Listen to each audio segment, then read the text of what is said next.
Então, aqui no bloco 2, nós vamos tratar da criação de Estados-membros, né? Como é que nós criamos Estados-membros. Isso está lá no artigo 18, parágrafo 3º, cumulado com o artigo 48 da Constituição Federal.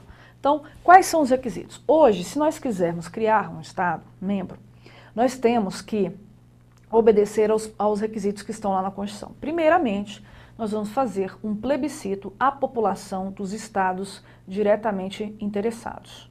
Se esse plebiscito for favorável, a segunda etapa é o Congresso Nacional ouvir a Assembleia Legislativa dos estados interessados, ouvir a opinião deles.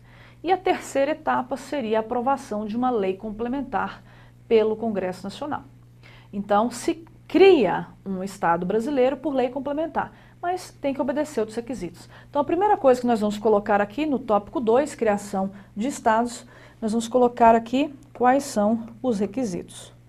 Quais são os requisitos? Bom, esses requisitos seriam, primeiro, o plebiscito à população dos estados diretamente interessados. Plebiscito à população dos estados diretamente interessados. Segundo ponto seria a audiência no Congresso Nacional, no CN, no Congresso Nacional, das Assembleias Legislativas desses estados interessados. E terceiro, uma lei complementar criada pelo Congresso, tá? Então, esses são os requisitos aí para se criar novos estados, para se criar estados, para se fazer alteração nos estados. Agora, falando em requisitos, a gente precisa ver quais são os principais tipos de alteração. Quais são as alterações que nós podemos fazer nos Estados-membros hoje. Então, vamos colocar aí no tópico 2.2, aí na tela, quais são as modificações que nós podemos fazer hoje. Modificações. Bom, vamos pensar numa aqui, que seria a fusão. Fusão. Então, você vai anotar aí o que é fusão. Fusão é o procedimento pelo qual dois ou mais estados se unem, dois ou mais estados se unem, perdendo a sua personalidade jurídica originária e ganhando uma nova personalidade jurídica. Então, dois ou mais estados se unem perdendo a sua personalidade jurídica originária e ganhando uma nova personalidade jurídica, uma nova denominação, se chama fusão. Vamos dar um exemplo para ficar mais fácil aqui, ó. Vamos ver o antes e depois na tela. Olha lá comigo. Então, nós temos aqui, ó, suponhamos que hoje nós temos dois estados, o estado de Goiás, o estado de Tocantins. Só que ocorre uma fusão, e aí não existe mais Goiás, nem existe Tocantins, eles passam a ser chamados de Goto. Nem é Goiás, nem é Tocantins, ou Togo, tanto faz. Togog ou Tutugo, eles têm novo nome, isso é uma fusão, ok? Outro tipo de alteração que é importante seria, por exemplo, a incorporação. Incorporação. Incorporação. Anotou aí no seu caderno, incorporação. Vamos lá ver o conceito de incorporação. Incorporação é o procedimento pelo qual um estado desaparece, pois é totalmente absorvido por outro. O estado desaparece porque ele é totalmente absorvido por outro. Então, quando um estado ele traz para si um outro estado integralmente, ou seja, um estado ele aumenta o seu espaço geográfico com o espaço integral de outro, isso é uma incorporação. Vamos ver na tela como é que poderia ser um exemplo de incorporação.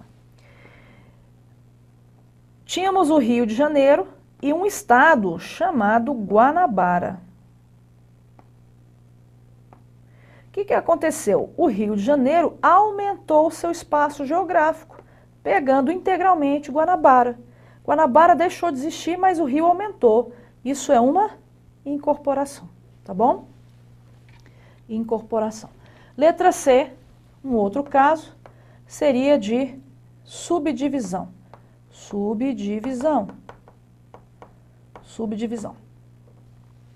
Você vai anotar aí no seu caderno o conceito de subdivisão. Subdivisão é o procedimento pelo qual um estado é subdividido, é repartido. Um estado é subdividido, é repartido em vários outros, perdendo a sua personalidade jurídica originária. Um estado é repartido, é subdividido em vários outros, perdendo a sua personalidade jurídica originária. Como assim um estado é repartido em vários outros, perdendo a sua personalidade jurídica originária? Seria assim, ó. Vamos lá na tela. Eu tenho aqui o estado, por exemplo, de Minas Gerais. Suponhamos que a gente pegue hoje o estado de Minas e divida em 3. O estado do Bel, o estado do Queijo e o estado de Goiabada. Gordo é foda, só pensa em comida, queijo e goiabada. Mas enfim, Bel, queijo e goiabada. Pois bem, Minas não existe mais, mas seu território foi todo dividido para criar 3. Minas deixou de existir, isso é uma subdivisão, tá bom? Letra D, desmembramento, desmembramento, desmembramento, criação. Desmembramento, criação. O que é um desmembramento, criação? Desmembramento, criação. É a criação de um estado com parte do território de outro. É a criação de um estado com parte do território de outro. Como assim, criação de um estado com parte de outro? Vamos pegar aqui um exemplo. Goiás, até 88, era assim. Só que Goiás perdeu parte do seu território, Goiás diminuiu, para criar um novo, para criar um estado que não existia. Né? Claro, criar o novo é um pleonasmo, mas para criar um outro estado, Tocantins.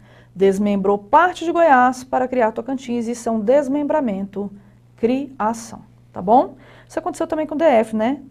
Para criar o DF aqui também foi um desmembramento, criação, tá bom? Letra E, desmembramento, desmembramento, anexação, desmembramento, anexação. Você vai colocar o conceito de desmembramento, anexação. Desmembramento, anexação é o procedimento pelo qual um estado aumenta o seu espaço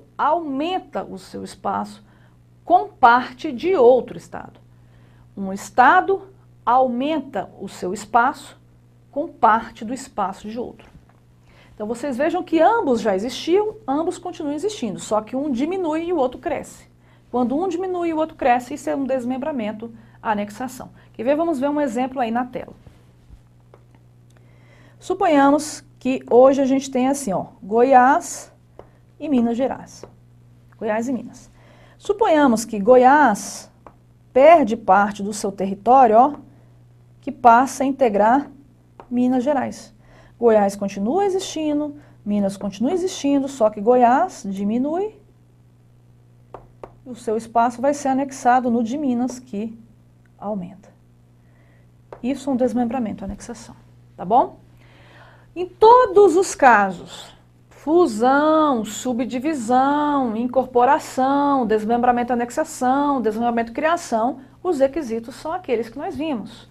Plebiscito a população diretamente interessada, audiência das Assembleias Legislativas dos Estados no Congresso Nacional e lei complementar. Cuidado, porque eu já vi na prova do MPU, por exemplo, a banca CESP se esquecendo de considerar essa audiência, esse segundo requisito. E mesmo assim a banca considerou certo. Então, geralmente, as bancas examinadoras, elas se restringem àqueles requisitos do artigo 18, se esquecendo daquele outro que está lá no 48, tá bom?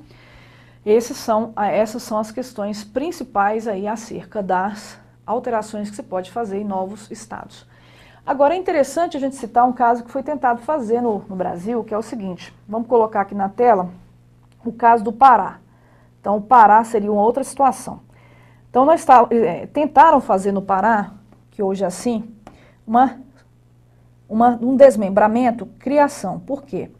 Porque o Pará continuaria existindo e eles criariam Tapajós e Carajás. Tapajós e Carajás. Bom, nesse caso aqui tem que fazer plebiscito onde? O plebiscito é só nessa parte que está saindo, essa parte aqui que está saindo, ou tem que fazer o plebiscito em tudo? Olha, o Supremo já tem posicionamentos que tem que ser plebiscito à população toda. Plebiscito à população toda para fazer essa criação. Tá bom? E lá o plebiscito falhou, porque a população do Pará não quis. Denise, se eu estou fazendo uma fusão de dois, tem que fazer o plebiscito onde? Nos dois que estão se fundindo. A população dos dois.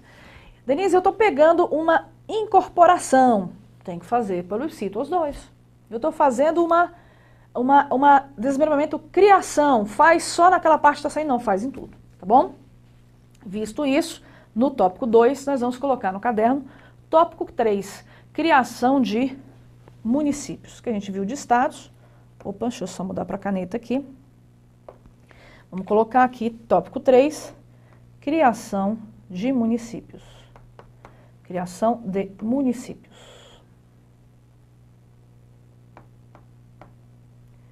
Artigo 18, parágrafo 4º da Constituição Federal.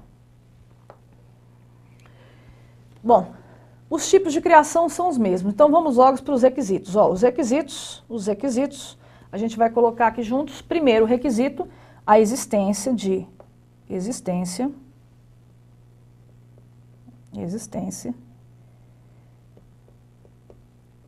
lei complementar nacional fixando o processo de criação. Essa lei, senhores, que é o primeiro requisito, não existe. Se existisse, o segundo requisito era um estudo de viabilidade econômico-financeira do município. Estudo de viabilidade econômico-financeira do município na forma da lei que não existe. Então, existência de lei complementar nacional, estudo de viabilidade. O terceiro requisito seria o plebiscito à população dos municípios envolvidos. Plebiscito à população dos municípios envolvidos. Plebiscito à população dos municípios envolvidos. E, por último, se esse plebiscito fosse favorável, lei ordinária estadual. Lei estadual.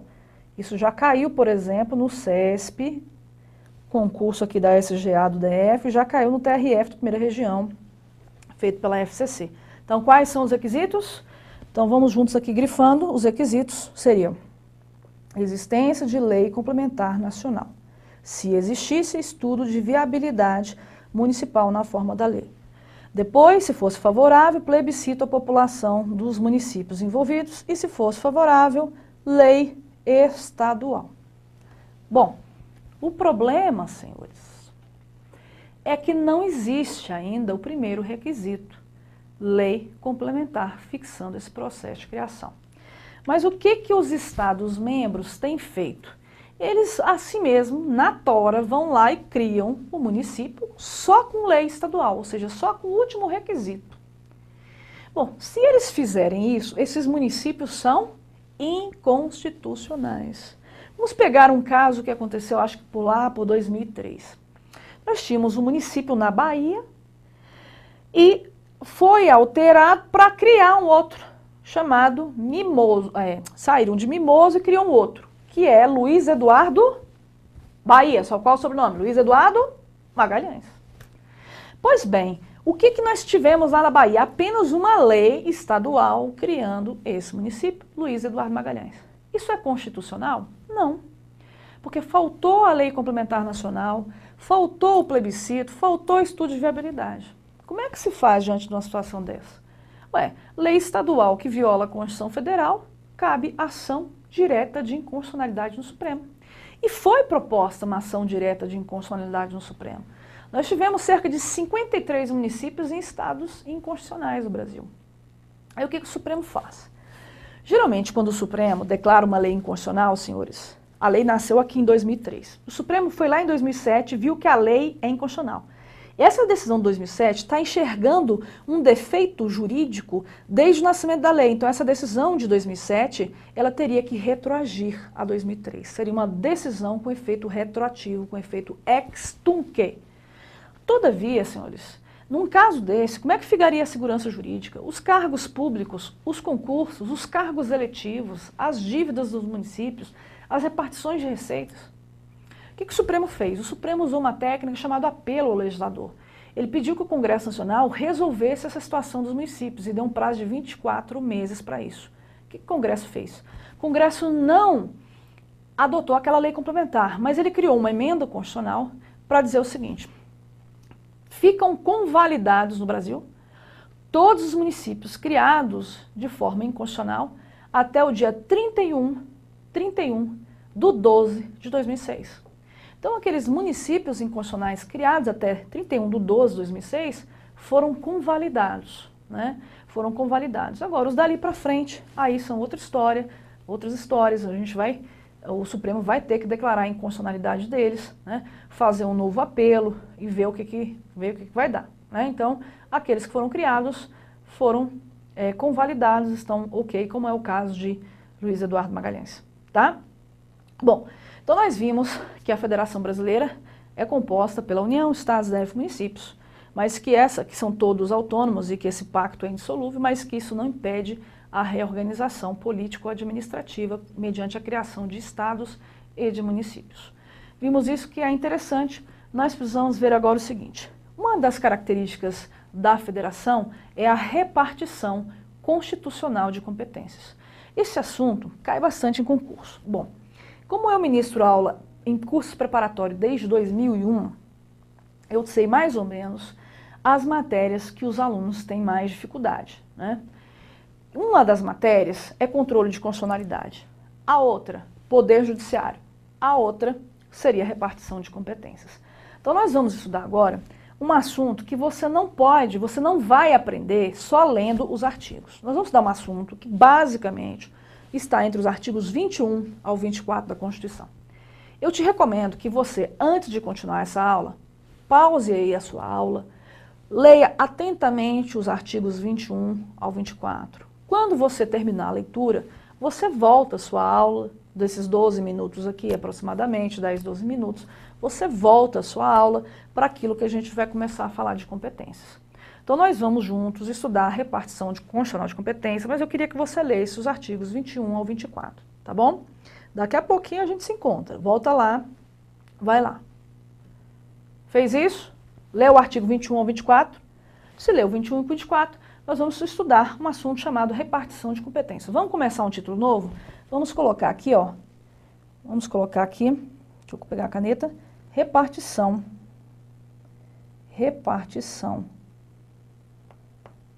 constitucional de competências. Repartição de competências.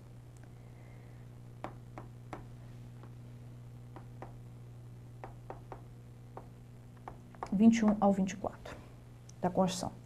Primeira coisa que você vai colocar no seu caderno é o conceito de competência. Conceito de competência.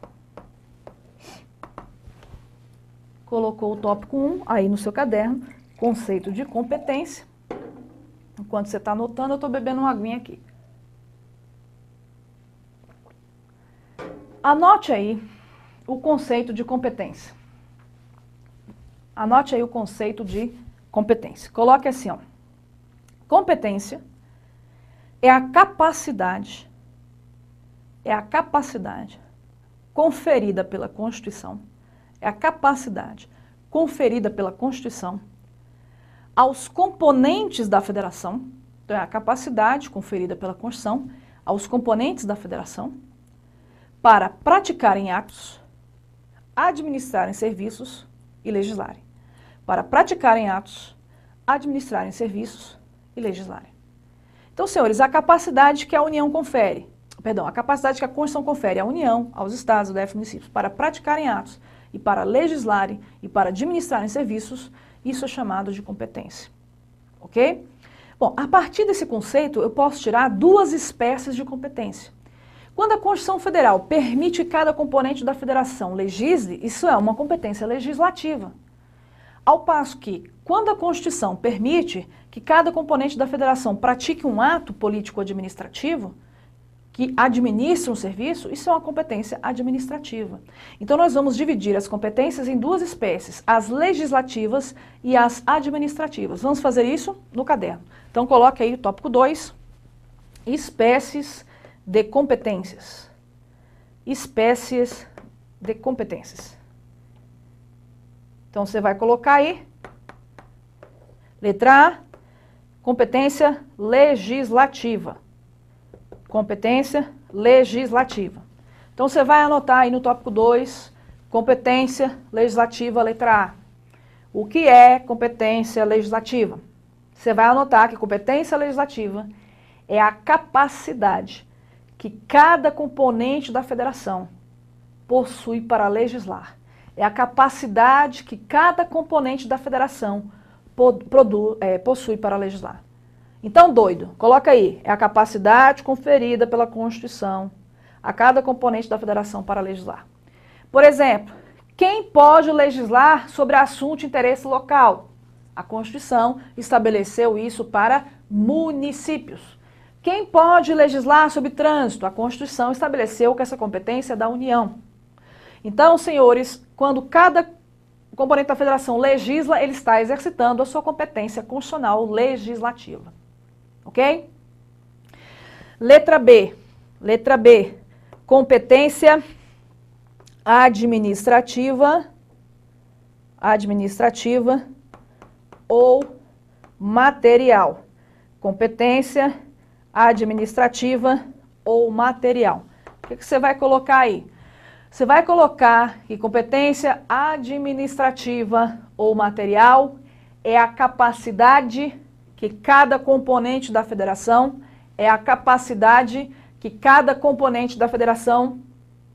recebeu da Constituição, é a capacidade que cada componente da federação recebeu da Constituição para praticar atos e administrar serviços. A capacidade que cada componente da federação recebeu da Constituição Federal para praticar atos e administrar serviços é uma competência administrativa ou material. Vamos pegar um exemplo para a gente fazer essa diferença. A gente vai pensar aqui juntos, olha só. Quando a Constituição Federal diz que compete à União legislar sobre sistema monetário, sobre moeda, essa competência é uma competência legislativa. Quando a Constituição estabelece no artigo 21 que compete à União emitir moedas, isso é uma competência administrativa ou material. Então, veja bem, quem pode emitir moeda? União, competência material. Quem pode legislar sobre moeda? União, competência legislativa. Geralmente, senhores, essa divisão, ela é meramente didática, porque é possível que quem pratique o ato, emita moeda, sobre aquele fundo do ato, também legisle, moeda. Então, geralmente cai com uma mão e a luva. Quem tem a competência administrativa tem a competência legislativa. Mas é crucial a distinção entre a competência administrativa ou material e legislativa, porque nem sempre elas se correspondem. Você quer ver um exemplo? Quem administra serviço de transporte local de passageiros no Brasil é município. Quem administra serviço de transporte intermunicipal é Estado. Quem administra serviço de transporte interestadual e internacional é a União. Então, o município pratica ato de transporte. Estado também União também. E quem legisla? Quem legisla é a União. Então, nós precisamos fazer essa distinção entre competência administrativa ou material e competência legislativa. Uma dica, principalmente quando se trata de questões decorebas, independentemente de qualquer banco, é o seguinte. A competência legislativa geralmente está escrita num substantivo. A competência legislativa está escrita geralmente no substantivo. Isso significa o seguinte, está lá na Constituição no artigo 22, abre o artigo 22 aí. Abriu o artigo 22, lá está escrito, compete à União legislar sobre nacionalidade, sistema monetário, medidas, sobre direito civil, direito penal, direito processual. Então, a competência legislativa está num substantivo. De outro lado, senhores, a competência material está num verbo no infinitivo. A competência material está num verbo no infinitivo. Por exemplo, compete à União, lá no artigo 21, compete à União declarar a guerra, celebrar a paz, permitir que forças estrangeiras transitem no território nacional nos casos previstos em lei complementar, organizar e manter o judiciário do DF, organizar e manter o Ministério Público do DF, organizar e manter a Polícia Civil do DF, organizar e manter a Polícia Militar do DF e o Corpo de Bombeiros Militar. A Polícia Civil, a Polícia Militar, o Corpo de Bombeiros. Organizar, declarar, celebrar, manter, zelar. Então, as competências legislativas, substantivo. As competências materiais ou administrativas estão num verbo no infinitivo. Bom, é possível que a banca inteligente ela possa substantivar aquilo que está no verbo infinitivo. Por exemplo, declarar a declaração, celebrar a celebração. Mas, geralmente, essa decoreba nos ajuda a distinguir uma competência da outra. Então, o que você vai fazer? Antes de nós irmos para o próximo bloco, você vai dar uma pausada na sua aula e vai prestar atenção no seguinte. No artigo 21 da Constituição, por exemplo, eu estou diante das competências administrativas ou materiais da União. Estão num verbo no infinitivo. Agora, quando eu passo para o artigo 22, eu tenho um substantivo. Essas já são as competências legislativas. Fez essa distinção entre os dois, fez essa distinção, você já avançou bastante, tá? Mas não se desespere, nós vamos dar alguns critérios para você captar essas distinções entre essas competências. No tópico 3, porque a gente só viu o conceito, no tópico 1, no tópico 2 as espécies, no tópico 3 foi aí que eu aprendi competências, né? Porque eu não aprendi esse assunto na faculdade, eu aprendi depois. Foi aí que eu aprendi competência no tópico 3. Tópico 3 a gente vai ver daqui a pouquinho no próximo bloco, tá bom? Até lá!